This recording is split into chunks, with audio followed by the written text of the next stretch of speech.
আজ আমরা বাইবেলের একজন গুরুত্বপূর্ণ এবং সর্বশ্রেষ্ঠ ভাববাদীর সম্পর্কে জানব, যিনি হলেন অব্রাহাম।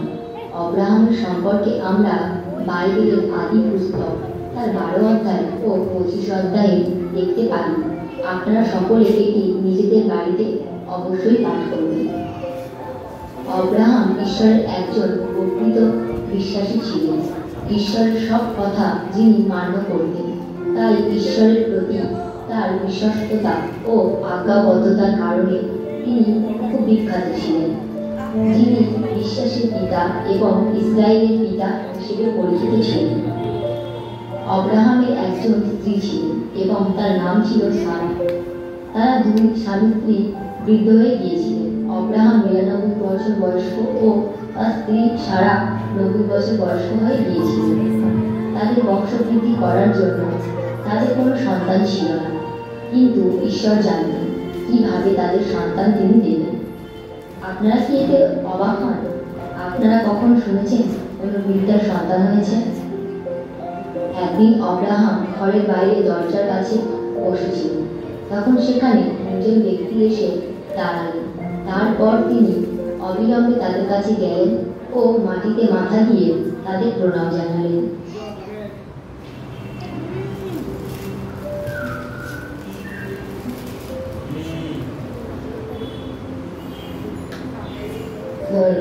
দয়া করে আপনার এই দাসকে ছেড়ে যাবেন না।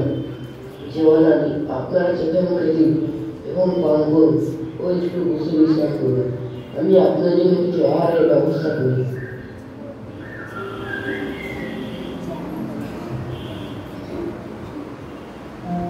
অব্রাহাম দেরি না করে তাড়াতাড়ি গেলেন ও তাদের আহারের জন্য ভালো ভালো সুস্বাদু জিনিস নিয়ে বাড়িতে ফিরলেন। তোমার স্ত্রী সারা কোথায়? সে উল্টোটা বুঝে আছে। ঈশ্বর যেভাবে তোমাকে প্রতিশ্রুতি দিয়েছেন ঠিক তেমন ভাবে স্ত্রী সারা একটি পুত্র প্রসব করবে। তাদের কথোপকথন সারা শুনতে পেয়েছিলেন। আমার মতো একজন বৃদ্ধা মহিলা পুত্র প্রসব করবে? কত বয়স হয়েছে? সারা, তুমি হাসছো কেন? ঈশ্বর করতে পারেন না এমন কোনো কাজ নেই। তোমরা বিশ্বাস করো এবং তারপর তোমরা ফল পাবে। তারপর তারা চলে গেলেন। এইভাবে সময় পেরিয়ে যায়। তারা যেভাবে বলে গিয়েছিলেন সারা সেই রূপ বিশ্বাস করেন ও তাদের একটি পুত্র সন্তান হয়। তার নাম তারা ইসাক রেখেছিলেন। ইসাক খুব ভালো ছেলে ছিলেন এবং তার পিতা মাতার আজ্ঞাবদ্ধ করতেন। তার পিতা ও মাতা তাকে খুব ভালোবাসতেন। একদিন ঈশ্বর অব্রাহামকে পরীক্ষা করতে চাইলেন। ঈশ্বর অব্রাহামকে মারিয়া পর্বতে গিয়ে তার একমাত্র পুত্র সন্তান ইসাক তাকে বলিরূপে উৎসর্গ করে ঈশ্বরকে দেওয়ার জন্য বললেন। কতটা কষ্টকর, তাই না? আপনারা যদি হতেন তাহলে কি নিজের একমাত্র পুত্র ঈশ্বরকে দিতে পারতেন? অব্রাহাম তারপর ঈশ্বরের ইচ্ছা অনুযায়ী ইসাককে মারিয়া পর্বতে নিয়ে গেলেন।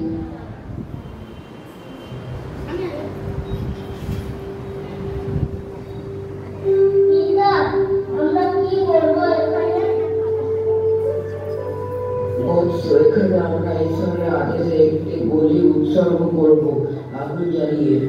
পিতা, তাহলে আমি বলি উৎসর্গ করার জন্য কাঠ খুঁজে একত্র করি। ইসাক কিছু বুঝতে পারছিলেন না, তার জন্য সে কাঠ কুড়াচ্ছিলেন। অব্রাহাম দুঃখিত হয়ে তার পুত্রের দিকে দেখছিলেন। পিতা, আমি কাঠ খুঁজে নিয়েছি, কিন্তু বলির জন্য আমরা কি উৎসর্গ করব? বৎস, তুমি কোনো একটা জায়গায় শুয়ে পড়ো। ইসাক তার পিতার কথা মতো শুয়ে পড়েন। তারপর অব্রাহাম তার সঙ্গে যে ছুরি এনেছিলেন সেটি বার করেন এবং যেই সেটা দিয়ে তার ছেলের গলার কাছে রেখে তাকে উৎসর্গ করতে যাচ্ছিলেন, ঠিক তখনই অব্রাহাম, অব্রাহাম, সন্তানের উপর থেকে তোমার হাত সরিয়ে নাও। আমি বুঝে গেছি তুমি ঈশ্বরের জন্য নিজের একমাত্র পুত্রকেও দিতে রাজি। তারপর ঈশ্বর তাদের বলি দেওয়ার জন্য একটি ভেড়া জুগিয়ে দিলেন ও তারপর তারা আনন্দ করতে করতে গ্রামে বাড়ি ফেরার পথে রওনা দিলেন। আপনাদের কি এটি ভয়ঙ্কর বলে মনে হলো? অব্রাহামের বিষয় থেকে আমরা অনেক কিছু শিখতে পারি। অব্রাহাম যে কত নম্র ও ঈশ্বরের আজ্ঞাবদ্ধ তা আমরা দেখতে পাই। আমাদের নিজেদের প্রত্যেকদিন জীবনযাপন বা স্কুলে বা যে কোনো কাজে ঈশ্বরের কথা যদি আমরা পালন করি, তাহলে নানা কাজে নানা রকম মাধ্যমে ঈশ্বর আমাদেরকে আশীর্বাদ করবে। তাই আসুন আমরাও অব্রাহামের মতো নম্র ও ঈশ্বরের আজ্ঞাবদ্ধ হওয়ার চেষ্টা করি। জয় যিশু। ধন্যবাদ।